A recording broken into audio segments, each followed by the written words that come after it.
We all love Disney, the magical company that's brought us years of family-friendly enjoyment for generations. No. It turns out the Magic Kingdom actually has a lot of skeletons in their closet. And although Disney comes off as this magical, lovely, family-friendly company, its past begs to differ in a lot of ways. Welcome back to another episode of Tales from Animation History, and today we're talking about the dark past of Disney. Lemmings Leap.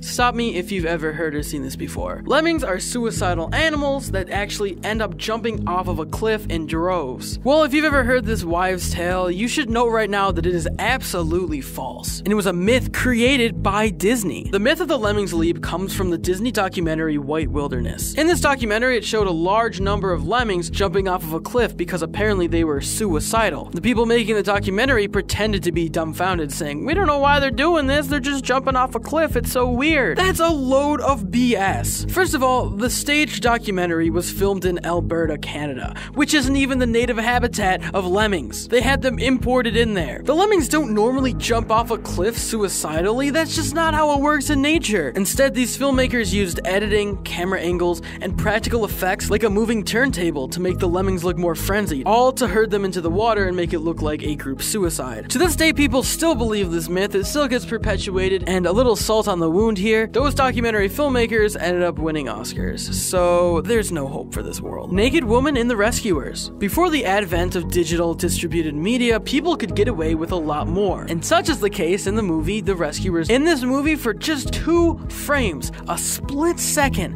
there is an actual nude image of a woman's breasts. I'm sure when they originally put this in the movie, they never ever thought that somebody would be able to see or find it until the advent of VHS tapes. Now people had this remarkable ability to go frame by frame, moving forwards and backwards as fast and slow as they wanted. And it was only a matter of time before people found the boobs in The Rescuers. This is 100% true. It sounds like it would have been a myth, but no, if you go and if you pause The Rescuers Down Under on one of these original VHS tapes at just the right moment, you will see a picture of a naked woman. So who the heck did this? Well, it's theorized that it was somebody working in post-production, not the animation department, which would make a lot more sense because I can't imagine somebody actually animating boobs without getting caught. Now, when Disney found out about this, they immediately recalled all of the VHS tapes, which only backfired on them as people raced to the stores to buy more. This actually led to another conspiracy that Disney put them in there so that people would buy the VHS tapes, but I think that's too elaborate, guys. There's other ways to get people to buy your product besides putting in boobs and pretending like you didn't know they were there. Regardless, if you can snag one of these original VHS copies, you can see for yourself. Although, don't do that. That would be really weird. Subliminal messages. If you know anything about Disney and conspiracy theories, you know that Disney supposedly put a lot of subliminal messages in their films. Now, there's a lot of these, and some are more realistic than others, so I'm just gonna run down a few of them to give you an idea. One is the devil's horns hand. This hand gesture is said to symbolize the devil and the dark arts and all sorts of evil stuff like that, and it's not a good look when Disney's had this hand gesture in a lot of their films. More than one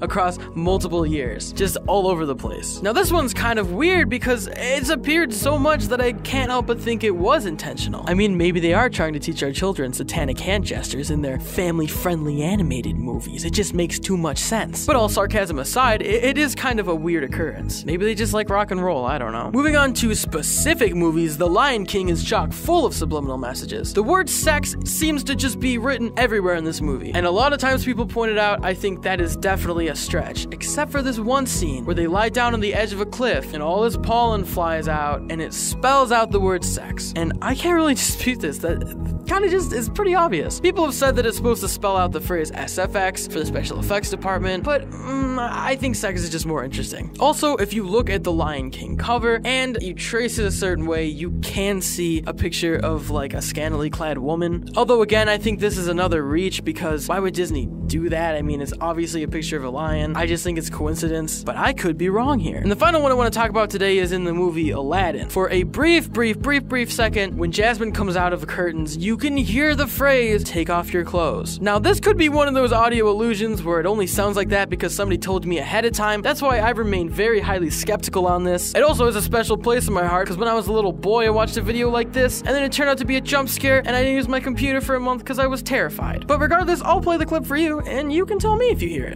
Can you just take off the clothes? Now I know these aren't all of the Disney subliminal messages. Like I said, some of them are reaching, some of them aren't the best, but I just figured this is a good rundown. If you want to know more about it, it's all over the internet and it's super interesting. Disney was a racist anti-Semite. Now this is actually the biggest rumor about Walt Disney since he died, is that he was anti-Semitic. And the more research I did on this, the more sort of inconclusive I found out that it was. There are reports of Walt Disney and his lawyer attending pre-World War II Nazi meetings, back when it wasn't the big bad enemy, but just a new party popping up that has these ideas that no one's been talking about. And this is from a direct source, according to famed Disney animator Art Babbitt, who worked closely with Walt Disney. In the immediate years before we entered World War II, there was a small but fiercely loyal, I suppose legal, following of the Nazi Party. There were open meetings, anybody could attend, and I wanted to see what was going on myself. On more than one occasion, I observed Walt Disney and Gunter Lessings, Disney's lawyer, there, along with a lot of prominent Nazi-afflicted Hollywood personalities. Disney was going to those meetings all the time. I mean, that is